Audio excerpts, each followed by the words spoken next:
The left is very, very upset about privilege these days. Specifically, they say white privilege. And when you look into the specific examples they give of white privilege, it doesn't seem to be very convincing. But there is a privilege going around, and it's a privilege that the left does not want to destroy. They're doing everything they can to maintain it. I think a perfect example of this came from Hillary Clinton the other day. Or no, I'm not sorry, not Hillary Clinton. Hillary Clinton's daughter, who for some reason is in public life.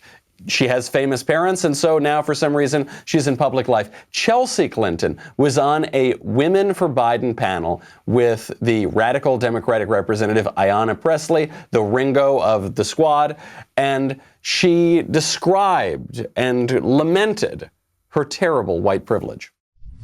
40% of Americans with disabilities report that they have real challenges voting in person. And so in states where there haven't been kind of no excuse absentee voting, or where there hasn't been the introduction of early voting yet, it still isn't kind of easy, fair, or equal for many Americans to vote. I think it's really important that my children understand that. And I think it's particularly important that they understand that as white children of privilege, because I want them to erode that privilege throughout their lives to ensure more people are enfranchised and that equality isn't just an ideal. So none of that is true, and no parent has ever said, I want my child not to have any privileges. Yes, I want my child to be disadvantaged. And Chelsea Clinton's not saying that either. What she's doing is tying this idea of universal mail-in ballots, which is a way the Democrats are trying to steal the election, with this idea of privilege. We've basically got to destroy all of our election security in the name of fairness and equality. And of course, it's all lies. It's lies about mail-in ballots. It's lies about race. It's lies about her family. This is not about ending a system of white privilege. This is about preserving a system of liberal elite privilege. And on this show, we will attempt to tear down that system of oppression. I'm Michael Knowles. This is The Michael Knowles Show.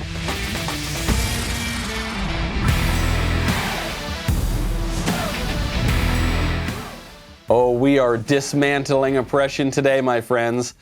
My favorite question, or comment rather, from Joe yesterday: if Joe Biden goes to Ancestry.com, I don't think he would find anything. After all, he's been running for president since Pangea existed. That is true, and great reference to Pangea. Very few people list the global continent in their political jokes, but well done. Also have to thank our friends over at Legacy Box. Speaking of family histories and maintaining those traditions, I love Legacy Box. So Legacy Box, very simple concept. You've got old photos, you got old videotapes, you got old slides, you got all this old physical material. And sometimes they fade over time, sometimes they get lost. If you move, they could get misplaced, or they could be destroyed. And then you lose all of those memories. So what Legacy Box does is it takes all that stuff and it digitally preserves them on a thumb drive, DVD, or on the cloud. Legacy Box helps bring new life to your old media by unlocking all of those old trapped family memories. I love it. I just used it for photos of a family member who had died, and I'd lost a number of the photos that I'd had and was extremely upset about that. So I sent the ones that were remaining to Legacy Box. It's great. You can access them anytime. Process is super easy, start to finish. You pack and send them. They digitize everything, and then they keep you up to date with regular email updates throughout the whole process. Go to Legacy Box right now, legacybox.com/Knowles, to get 50% off your first order during the Labor Day sale. That is, order today, send in when you are ready. This exclusive offer will not last for very long. I really love these guys. Great service. Legacybox.com/Knowles. Save 50% while supplies last. Lots of talk about privilege. Everyone, especially racial privilege. That's especially white privilege. That's what the left is getting everyone to focus on right now, so that you ignore the actual privilege that is being hung over you. A professor at the University of North Carolina Chapel Hill School of Information and Library Science just tweeted out the other day. This is a blue check mark on Twitter, and she's a professor. She said that all white people have been deputized to kill us being black people. That professor's name is Tressie McMillan Cottom. She's she's a professor at this university, and she was tweeting this in response to some Republicans supporting Kyle Rittenhouse, who was that kid who was attacked by Antifa and who fired back and stopped the felon and the pedophile and the armed guy from killing him.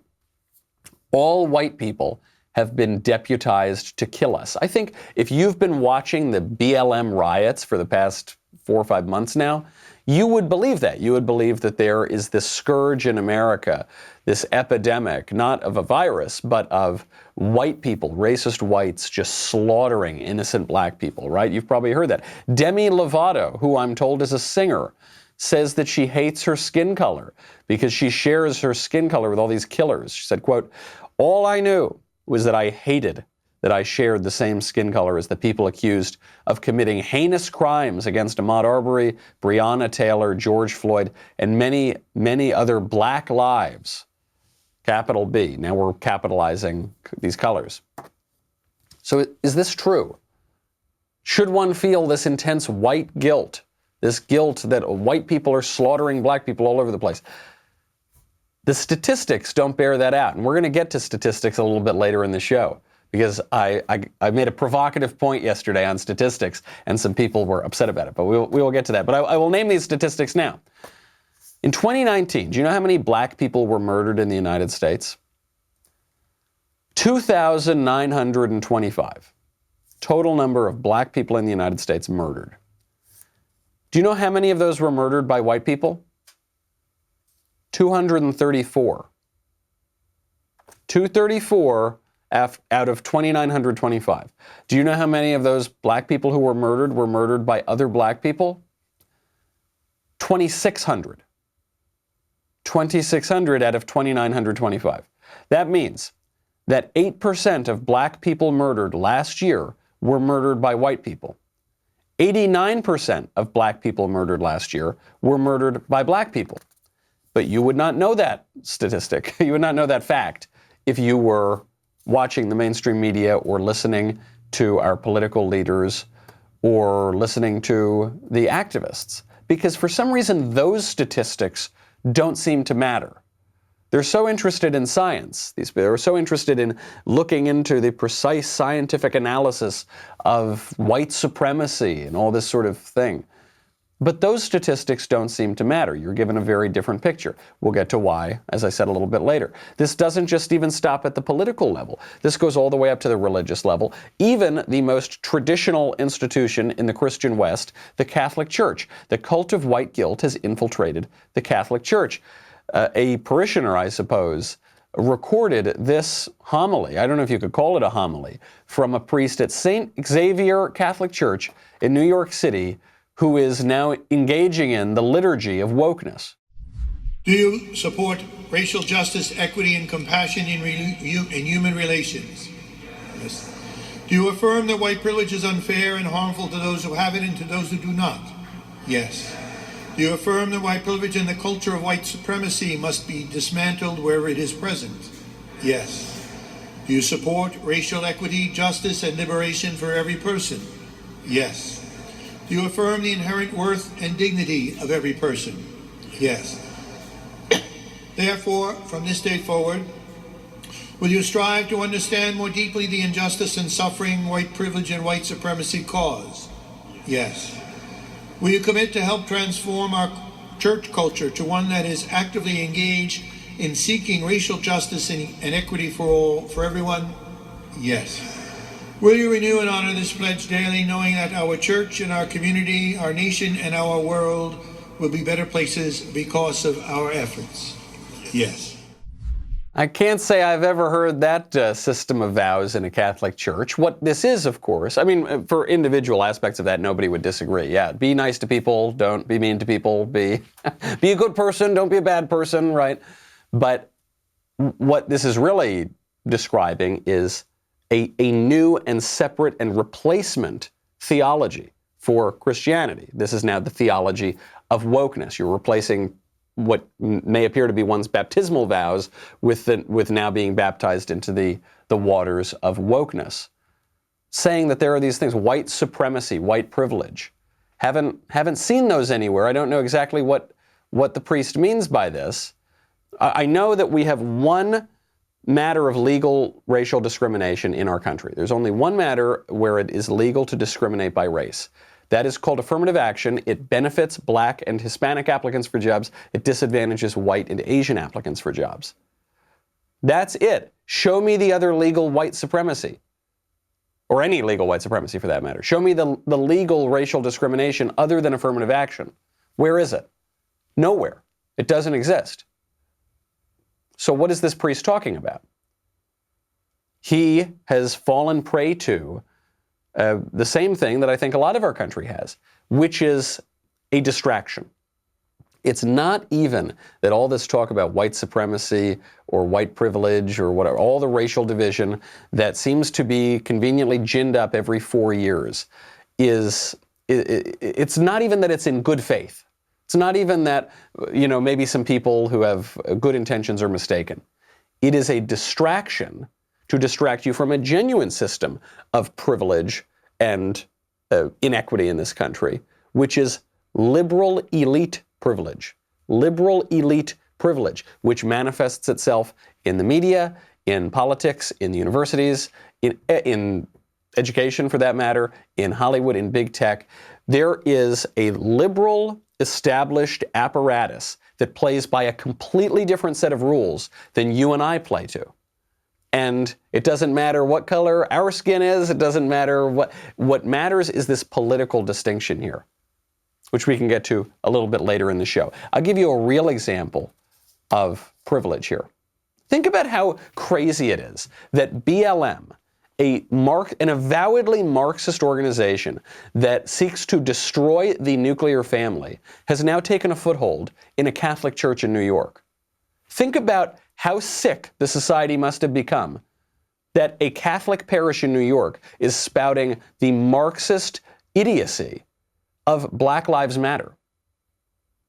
But the people who are ginning up this kind of tension are very good at it. Only occasionally do they get caught, like Nancy Pelosi. We talked about this yesterday. Nancy Pelosi, big supporter of the lockdown, saying Donald Trump is killing people because he didn't totally lock down the country. Nancy Pelosi gets caught on a camera, on a security camera, walking into a hair salon that she wants closed without a mask that she wants everybody to wear because she's Nancy Pelosi and she can do whatever she wants. You can't because you're not a member of the elite liberal establishment, but she certainly can. So she gets called out for it. What does she do? Does she take responsibility? No! She blames the salon owner. We'll get to that in 1 second. First, though, got to thank our friends over at Ring. There's 1,000 reasons why protecting your home matters to you. Ring has security products for every single corner of your home, inside and out. Best of all, you can see it all with one simple app. That means you can be in your bedroom. That means you can be at the office. That means you can be on the beach. I love it. Just makes me feel safe, especially these days. People are feeling a little bit on edge. Elisa's a very good shot, but I still want to make sure I can feel safe. If someone stops by, if something's going on, Ring lets you know. It's peace of mind anytime knowing that your home is protected. Protect your whole home with Ring Alarm. One thing I love about it, I give this away as a housewarming gift to my friends, and my favorite part of this is it's not very expensive, so I seem like I'm giving this incredibly expensive gift. It's so useful. It really changes people's homes' sense of security. But then I don't have to pay a lot of money for it, which is really great. Get a special offer on the Ring Welcome Kit right now at ring.com/Knowles. It comes with Ring's Video Doorbell 3 and Chime Pro, the perfect way to start your Ring experience. Plus, free 2-day shipping. Now is the time to do it. I've been telling you about Ring for a long time. Go get it. Ring.com/Knowles. That is ring.com/Knowles. So Pelosi gets caught. Pelosi gets caught breaking all the rules that she says she believes in because she wants her hair cut. Makes sense. A lot of other Democratic politicians have done this. Bill de Blasio did this in New York. Lori Lightfoot did this in Chicago. So Nancy Pelosi finally holds a press conference to address this problem. What does she do? She goes on the attack. I take responsibility for trusting the word of a neighborhood salon that I've been to over the years many times, and that when they said, well, we're able to accommodate people one person at a time, and that we can set up that time, I trusted that. As it turns out, it was a setup. So I take responsibility for falling for a setup. And that's all I'm going to say on that. I take responsibility that the salon owner was such a jerk. This is this typical example, which I've noticed my liberal friends tend to do more than the conservatives, where they say, look, I'm really sorry if you got really offended by something. Say, no, you can't be sorry if I feel something. You've got to be sorry for something that you did. And what Nancy Pelosi did is she violated the rules that she set for everybody else because it was convenient to her. Now, she's a brilliant politician. You have to hand it to her. And she probably gave the most politic response to this you could imagine, which is she feigned ignorance of the law. Now, that's no excuse, of course. But particularly now, it's implausible. You're telling me that the single most important political issue that you, Nancy Pelosi, have been a part of constructing, you didn't know about? You didn't know that the hair salons are closed? How could you not know that? No, of course she knew that. But then she said, no, it was a little gray area because I didn't know if one person comes in, if then it could be open. And that's almost a plausible excuse until you realize, wait a second. Hair salons are by definition one-on-one, right? It's one hairstylist per one customer. So if the hair salons were not, were open for one customer at a time, then the hair salons would just be open, but they're not. So the owner of this hair salon, Erica Kaios, I don't know if I'm pronouncing that correctly, went on Tucker Carlson, of course Tucker got her on that night, and explained that she did not set up Nancy Pelosi. She had called the stylist or her assistant did and made the appointment. So yes, the appointment was already booked. So there's no way I could have set that up. And I've had a camera system in there for 5 years. I mean, I didn't go in there and turn cameras on as soon as she walked in to set her up. So that's absolutely false. But Erica, what about Pelosi's excuses? Are you telling me that Pelosi's excuses don't make any sense? As a hairstylist, I see clients one-on-one, so that would mean I would be open, right? yes. Of course it would. Of course that's what that means. The left always has to be the victim. The left always has to play the victim card here. So Nancy Pelosi institutes these draconian, stupid rules. Nancy Pelosi and the Democratic Party broadly institutes these stupid lockdown rules that haven't done any good and have done a lot of harm, to put it bluntly. And then she breaks them because it's not convenient for her. And then when she gets caught, what does she do? She pretends that she is the victim of a setup, even if it were a setup, by the way. And what do we mean by setup? We mean, let's say the salon owner doesn't like Nancy Pelosi and wants to show that she's been violating her own rules. That's still Pelosi's fault. What's the setup? The setup is basically, hey, Nancy Pelosi, do you want to violate all your own stupid rules? She goes, yeah, absolutely. Say, okay, well, I caught you on tape saying, yeah, absolutely. She goes, that's a setup. No, it's just exposing what you've been doing. It's exposing your own character, what you think about these things. But you see this. If Nancy Pelosi can pretend to be the victim over breaking her own lockdown rules, then the left can feign victimhood over anything. And they do. They feign victimhood over affirmative action. The left, which instituted affirmative action, now also claims that affirmative action is racist and leads to a racist country, because now some people think that if if a black person is in a job, that perhaps affirmative action helped. And that's an ugly assumption to have. Clarence Thomas wrote not a whole book about this, but he wrote about this extensively in one of his books, which is that he hated the stigma of affirmative action because he knew that he was intelligent enough and more intelligent than most of his classmates. But because of the stigma of affirmative action, that took away from his accomplishment. Of course. But you can't have it both ways. For the promoters of affirmative action, they want to have the advantages of affirmative action, but not the stigma associated with it. Clarence Thomas points out that's not possible. The left, they don't even buy what they are selling. They don't even believe what they are saying. Obviously, Nancy Pelosi with her haircut. Also members of the mainstream media who know that the mainstream media is vicious and dishonest. There was a hidden tape just came out of Chris Cuomo speaking to Donald Trump's now imprisoned former attorney, Michael Cohen, that turncoat. Chris Cuomo apparently is friends with Trump's old attorney. He describes how the media are just a bunch of animals.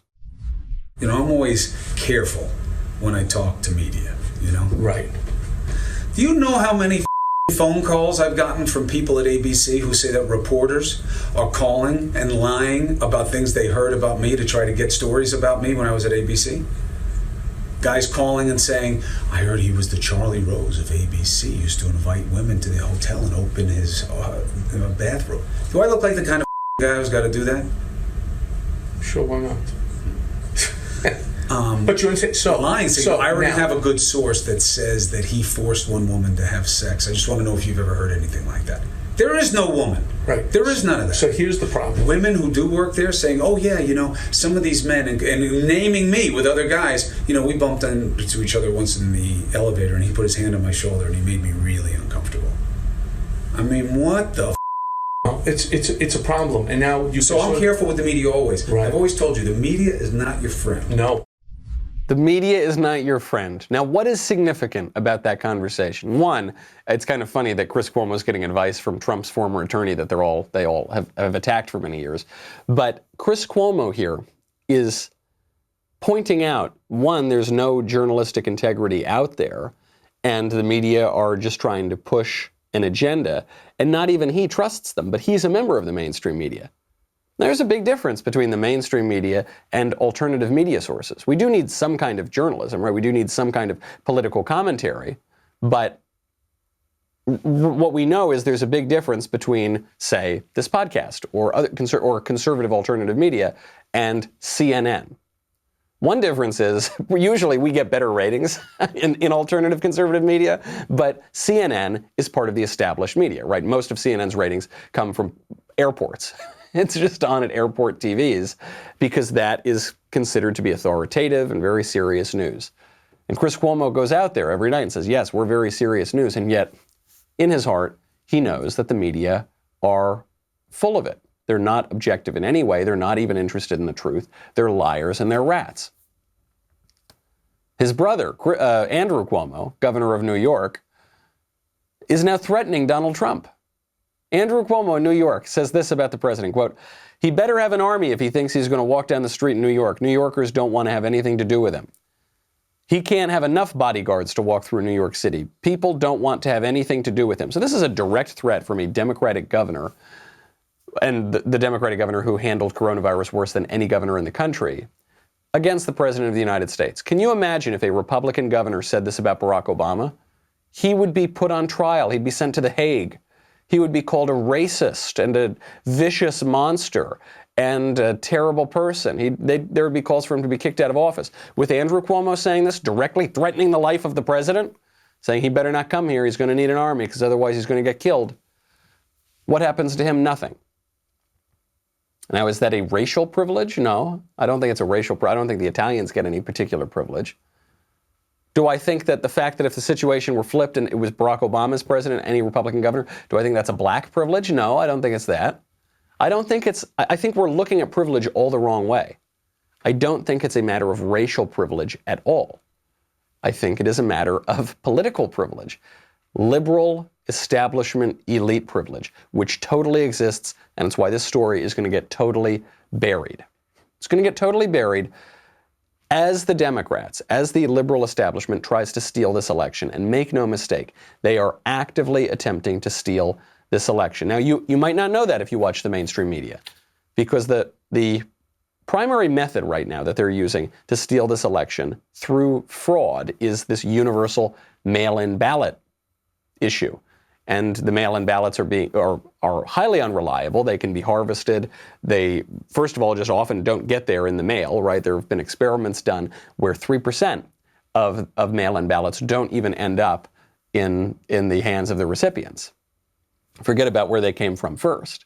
So they're trying to steal that, but they're trying to tell you there's no such thing as mail-in ballot fraud. There's no such thing as trying to steal elections when the Democrats are doing it. When Republicans are looking like they're in a good position, all of a sudden all we hear about is election fraud. We're told that if you have to present an ID to prove you are who you are, that you're committing election fraud and stealing an election.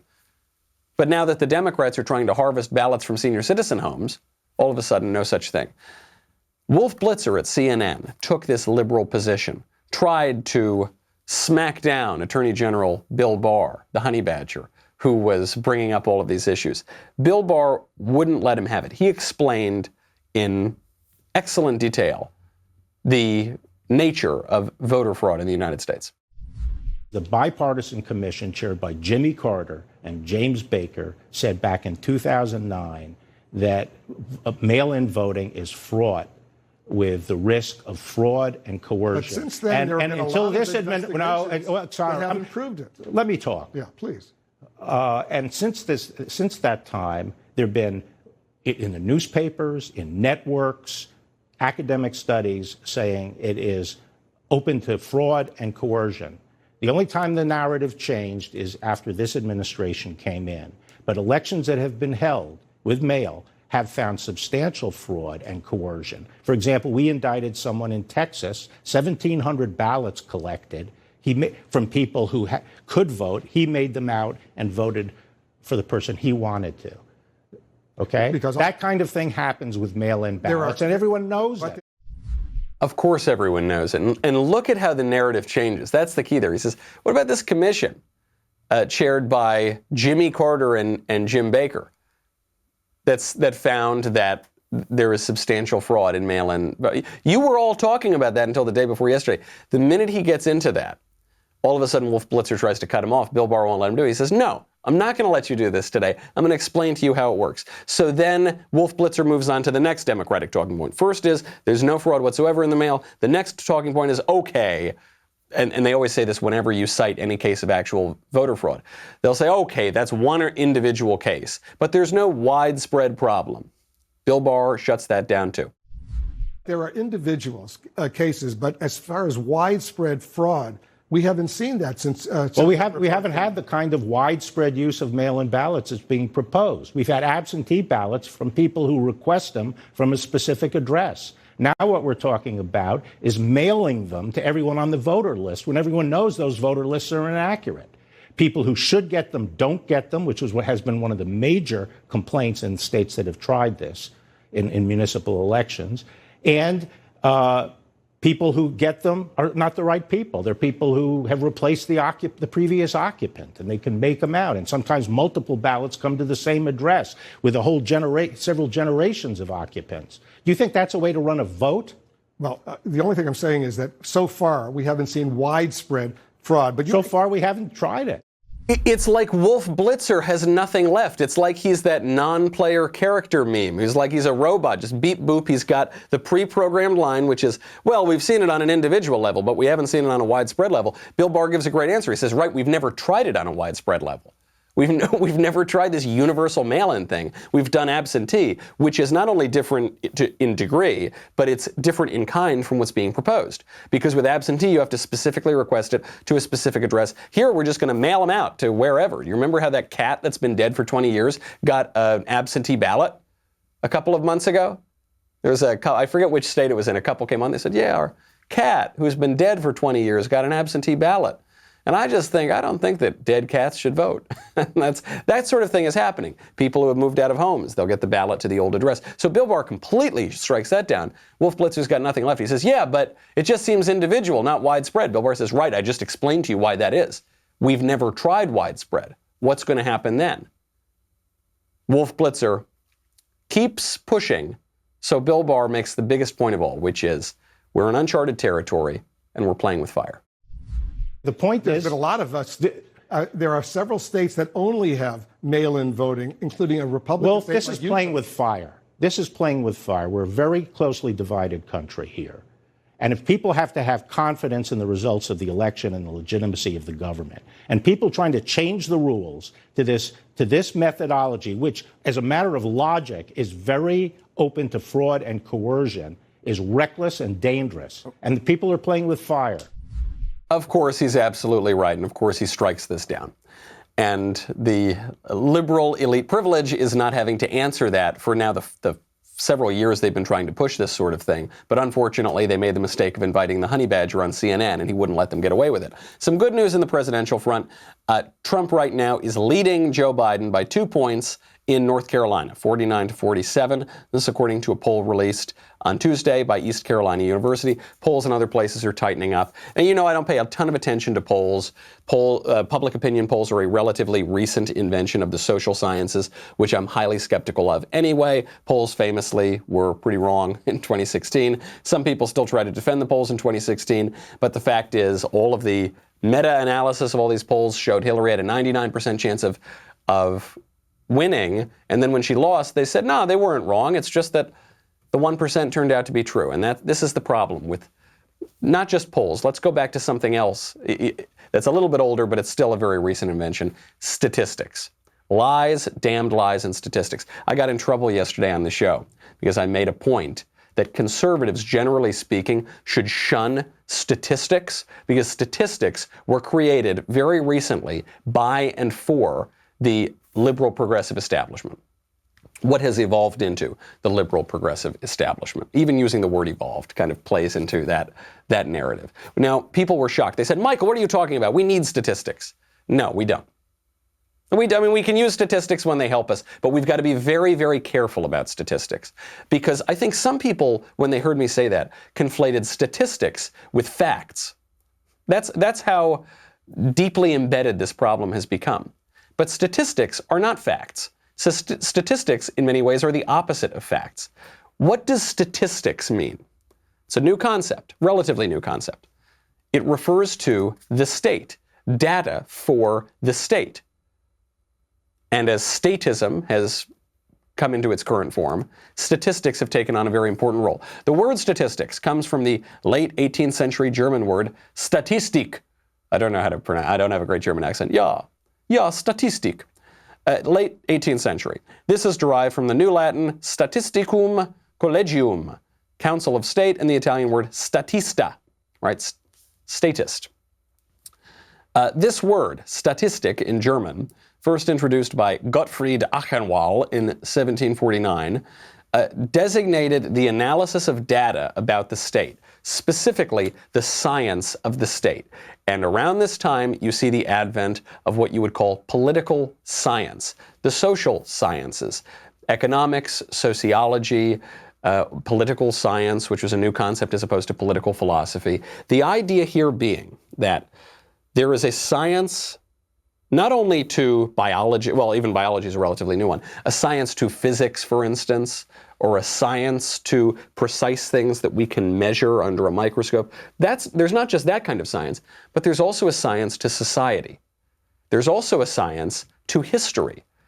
There's a science to human affairs and politics, and that you can measure, once you understand the science, you can know with scientific certainty how society should be governed. You can know how history will progress. You can know the end of history. You can know the right side of history. You can know all of these sorts of things by applying the methods of physical science to society and the questions that were previously explored by philosophy and by the philosophy of politics rather than a science of politics. So what social science does is it comes in and says, okay, we've got to separate the administration of society from politics. Politics is usually just all people arguing and trying to persuade one another and deciding how we want to live. Yeah, that's too messy. So what we've got to do is separate the way that society is actually governed by the administrative bureaucracies from politics. So ironically, what happens is that everything gets politicized.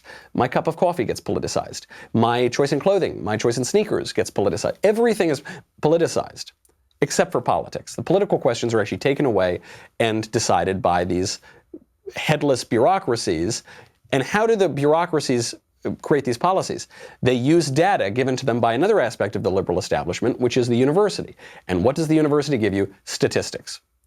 So they just they say, you've heard this, the whole coronavirus pandemic. This is actually the best time to think about this point.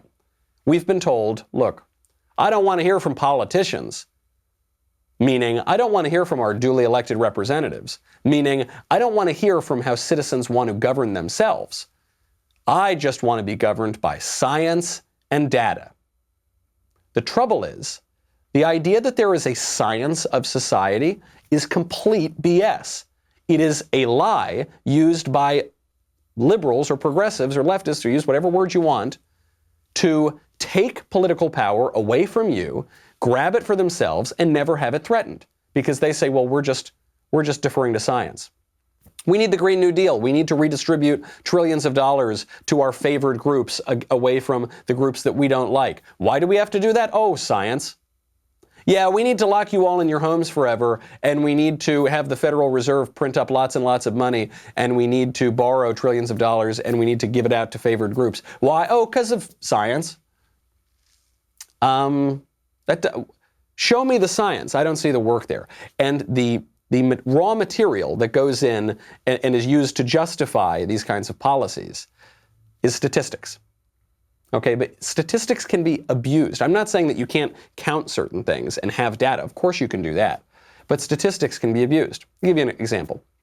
Let's say 60% of America likes chocolate ice cream, 40% likes vanilla ice cream. You can come in and say, look, 60% of America likes chocolate ice cream. That's the majority of America. We just need to mandate chocolate ice cream for everybody. That's statistics. That's just science. But you can make the exact same argument and say, wow, 40% of America likes vanilla ice cream. Oh my gosh, 40% of America. Gosh, that means we need to have an abundance of vanilla ice cream available. Now, this is kind of a silly example. Who knows what the applicability of that would be? It is only to say that the statistics, the numbers, can be used to make any number of arguments. And we know that. I mean, we've seen this throughout not just the coronavirus, but even in just recent decades. We've seen how statistics are always used sometimes to make opposing arguments. And I'm just giving an example where we can actually rely on 60% like this, 40% like this, 60% do this, 40% do this. Sometimes it's not even that clear. And by the way, where do these statistics come from? Usually they come from some scientific paper, social scientific paper, so not actually a scientific paper, and the statistics have been compiled. They've been put into models that are obviously very fraught. That's why you might have noticed the models did not work out during this coronavirus pandemic. They often don't. The models about global warming have not turned out to be true. The models about any number of these things don't turn out to be true. Because as Dr. Fauci said, the models are only good as the statistics that you put into them. But who puts in the statistics? It's some grad student who never has their work checked, who, I don't know, maybe they have some weird methodologies, maybe they don't even. It's a way of manipulating you. And Edmund Burke, the great conservative philosopher, said, the age of chivalry is gone, that of sophisters, economists, and calculators has succeeded it, and the glory of Europe is extinguished forever.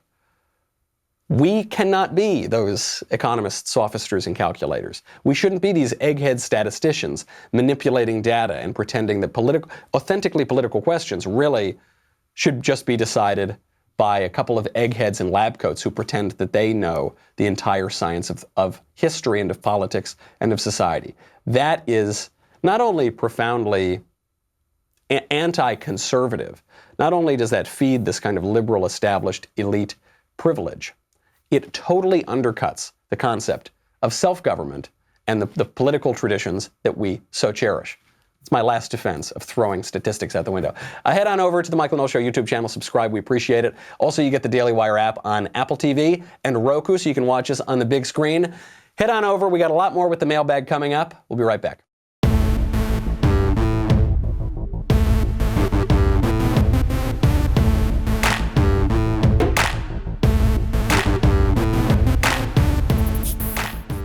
All right, first question from Gabby. Just heard your story about Michelle Obama and the ice cream shop. So this story, in case you missed it a couple days ago, was that Michelle Obama went into an ice cream shop when she was first lady, and someone cut her in line, and that's how she showed that there was such a thing as white supremacy, and she's so oppressed, and everyone should feel bad for Michelle Obama. That's the story. When, as First Lady, did Michelle Obama ever just go out to an ice cream shop without the Secret Service in tow? I'd love to hear your thoughts. Yeah, the story's obviously preposterous. Even if she told the Secret Service to wait around the corner, which probably they would not have done anyway, she's Michelle Obama. She's one of the most famous women in the world. So the situation that she is presenting as, she's waiting in a shop and then someone cuts her in line and then she says, hey, stop cutting me in line, and then the person goes away and doesn't look at her and doesn't pay proper obeisance to the wonderful one, Michelle Obama, may have been the case that this other person walked into the shop. You're not quite sure where the line is, who's waiting, who's already put in their order, who's just now off to the side waiting to get their ice cream. And then Michelle Obama was very rude to him, And then this person was intimidated because you're talking to the First Lady of the United States and was quiet. Two different ways to read that situation. Which one do you think is more likely? Do we think that Michelle Obama, one of the most popular women in America, is really just the victim of horrible oppression? Do we think America, which elected her husband president twice, for some reason elected her president, utterly unqualified to be president, but they elected him twice? It's just because of how horrible and racist and bigoted it is? I don't think so. From Mitch, hey Michael, I remember learning about how Louisiana and the great state of Texas were the last two states in the union to change the legal drinking age to 21. This was only after the federal government threatened to cut federal funding of some programs, highways, I believe. Since these liberal states and cities are shirking any and all sense of responsibility in an effort to signify their wokeness, could the federal government employ a similar tactic? We've already seen the mayor of Minneapolis ask President Trump for a federal bailout from the riots, which the president quickly shot down. But couldn't he take it a step further? I do not wish to signify intent to cause harm or demolish the way of life in those areas, but wouldn't a simple ultimatum of clean your mess up or prepare to lose whatever benefit the city is receiving? Thanks for your time. Hail to the exalted Dr. Fauci, peace be upon him. I suppose they could. They are actually attempting this in certain places. They're saying we're going to cut federal funding to cities for various programs if you don't clean up your cities. The question is it going to have any teeth? When you look at something like trying to change the drinking age or other programs that the federal government has tried to push on the states, they often succeeded during periods of some bipartisan consensus, and that does not exist at all now. I mean, anything that Trump says or does, the Democrats will oppose. Trump could support giving lollipops to orphans, and the Democrats would say that's a terrible thing, and no candy for the kids. So it would seem difficult now because, the federal government could threaten it, but at least the elected power of the federal government could change at any given time. And actually what this does, even this kind of partisan division, is empowers the topic we've been talking about all day, which is the liberal elite establishment, which governs through the bureaucracy, which shapes public opinion, which then permits these changes, shapes public opinion through the mainstream media and through Hollywood and through the universities. That establishment is just going to keep on governing and doing whatever it wants. And maybe sometimes Republicans get elected, but it's not a fair fight. It's not an elected Democrat against an elected Republican. It's an elected Republican against the entire apparatus of the state. From Cameron, hi Michael. I've recently been struggling with solipsism. I've suffered from OCD since I was 12, and because of this, I'm now hyper-focused on this concept. Life seems less colorful, and I'm starting to withdraw from friends and family. I was wondering if you had any ideas on how to disprove this idea from an agnostic standpoint, as everything I've read on the matter says it's impossible to argue against. Thank you in advance for taking the time to answer my question. My pleasure. So solipsism, for those who don't know, is the belief that it is not possible to know that the external world exists. Meaning, it's that I cannot know for certain that anything other than my own consciousness exists. And sometimes this is just used as a synonym for egotism or narcissism or, self-obsession.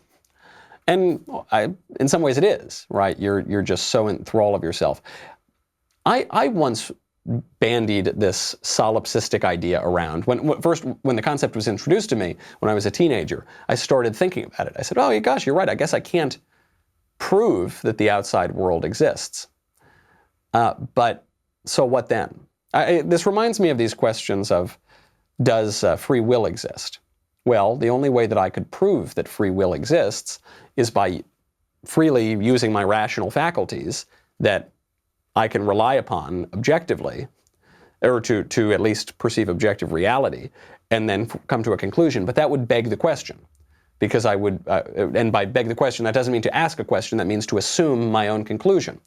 Because by doing that, I'm implicitly asserting that free will does exist, because I'm freely choosing to use my rational faculties to grapple with the question of free will to come to a conclusion. So I'm already doing that. So I can't answer that. My answer to people who say to me that free will does not exist is to punch them in the face. Now look, I'm a fiery but mostly peaceful podcaster, but I would punch them in the face. They would say, ow, Michael, stop punching me in the face. I'd say, well, I'm not punching you in the face. I have absolutely no control. There is no moral culpability at all. We're just predetermined bags of atoms, and as the blood starts pouring down on their face and my knuckles, I'll take a towel, maybe I'd say, look, it's not, I wish that I could stop, but I don't even exist in any proper sense of that term because I have no free will. And then when my friend is a bloodied, mangled mess, he will have gotten the point. He will have gotten the point. It's also interesting that you ask me, you say, I want you to prove this to me from an agnostic point of view. So not only are you denying that I, in the external world, exist, but you're tying my hands behind my back. You're saying I have to prove something from the standpoint of not knowing something. Agnostic means not to know. So that's obviously impossible. That's a game that's set up to fail. I would take another angle here. Rather than trying to prove with certainty that the external world exists, I would look at the history of the concept of solipsism, where it comes from. I would look at the history of self-described solipsists, and then I would look more broadly at our philosophical tradition. It seems to me much clearer, or much harder to argue that the external world does not exist than that the external world, or rather, yes, that the external world does not exist, then the external world does exist. It seems to me that the burden of proof is on the one who denies all that we can perceive and then form concepts of through our rational faculties. Now, of course, you can't, the way the question is set up, you couldn't prove it. But where does that leave you? I suppose that could leave you in a place where you can't rely on anything, and every single thing is an illusion. And then what? Then we might as well sit quietly in the corner. But assuming you're not going to do that, assuming that seems irrational, in as much as you can trust your own rational faculties, I would do it. I would move on and see, just from the practical effects of it, what gives you a view and an action of life that is that conduces to human flourishing. Just try that out. Leave the philosophical theorizing aside for a second and look to the practical aspects of life. See what that does. From Kevin. Morning, Mr. Knowles. From the great welfare state of Minnesota, I have been told by a retired government worker that the reason the governments like abortions is because it is a smaller investment than having another person added to welfare and keeps the lower class population in check, which to me is disgusting. But at the same time, also gives me a reason why none of the conservatives in office ever actually do anything, as it would cascade down a route that would guarantee that they wouldn't get voted back in, which, if that's the case, is also disgusting that this decision would put their career before the life of the defenseless. Please let me know your thoughts on this, as I respect your knowledge and opinion. Well, the first part's true and the second part I think is not true. The first part, we know for a fact, the founder of Planned Parenthood, Margaret Sanger, said she wanted to get rid of poor people and deficient people and people who can't take care of themselves, because that would be a drain on, well, it would be a drain on the state in part. And Margaret Sanger is writing at a time when the state had a really central role in basically every ideology, and was, this was at a time when you saw the rise of not only liberalism, which existed, but fascism and communism, all of which are totally concerned with the state. So that part's obviously true. I don't think that conservatives are afraid of fixing abortion, for instance, because they think they're not going to get voted back in. It's not that the rich people vote for Republicans and the poor people vote for Democrats. Actually, it's kind of the opposite, right? Wall Street tends to go for the Democrats. Most billionaires in America vote Democrat. The liberal established elite votes Democrat. And actually, it's deplorable, irredeemable people who tend to vote Republican. Republican Party at various times, but especially right now, is much more of a working class party than the Democratic Party. So I don't think that's the case. I think the reason Republicans are hesitant to do anything on abortion is because they raise a lot of money on it. That's actually why I think that a lot of elected Republicans don't really care. One is probably because they don't care about it much themselves, and then they realize there's a great fundraising benefit to the pro-life issue, which is disgusting too, but that's a different reason than they worry about not getting reelected. All right, last question from Tim. What is this? This involves a note they gave me. A note on white privilege. Okay. This was posted on Facebook by a former homeschooler whose child was just started at St. Paul's Catholic High School in Bristol, Connecticut. Overall, it's a decent school. However, this handout was given out in a school-wide assembly yesterday. I'm curious to hear your thoughts on woke politics infiltrating even private Catholic schools. This is on white privilege. Oh, there's a number of bullet points, like 26 bullet points. I'll just go through a few.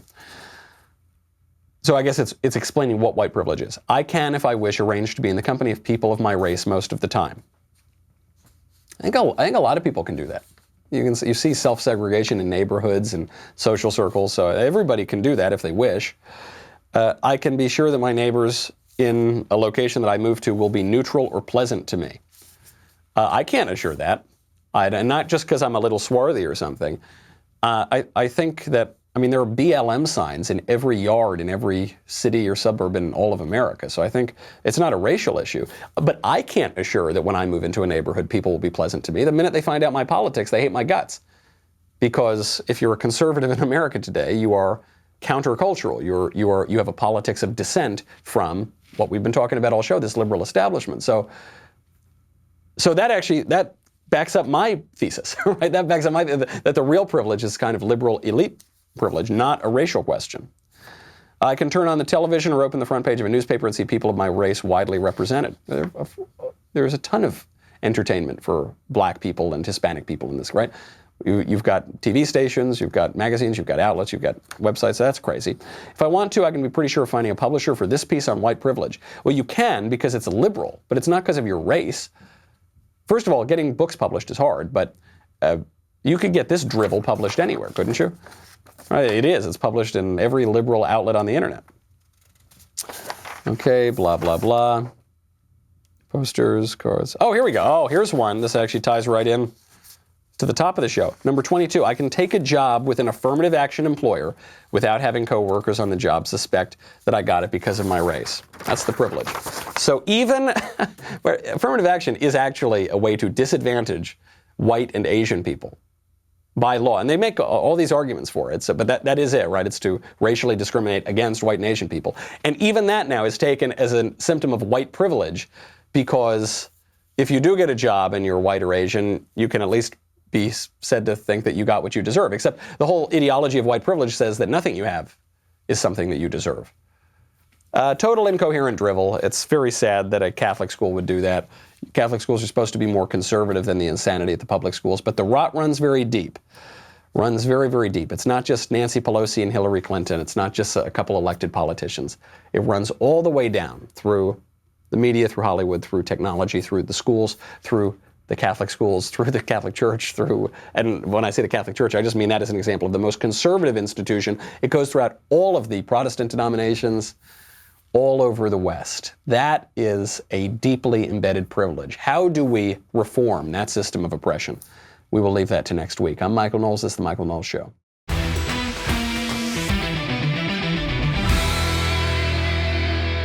The Michael Knowles Show is produced by Ben Davies. Executive producer, Jeremy Boring. Our technical director is Austin Stevens. Supervising producers, Mathis Glover and Robert Sterling. Assistant director, Pavel Wadowski. Editor and associate producer, Danny D'Amico. Audio mixer, Robin Fenderson. Hair and makeup, Nika Geneva. And production assistant, Ryan Love. The Michael Knowles Show is a Daily Wire production. Copyright Daily Wire 2020. The Matt Walsh Show, it's not just another show about politics. I think there are enough of those already out there. We talk about culture because culture drives politics and it drives everything else. So my main focuses are life, family, faith.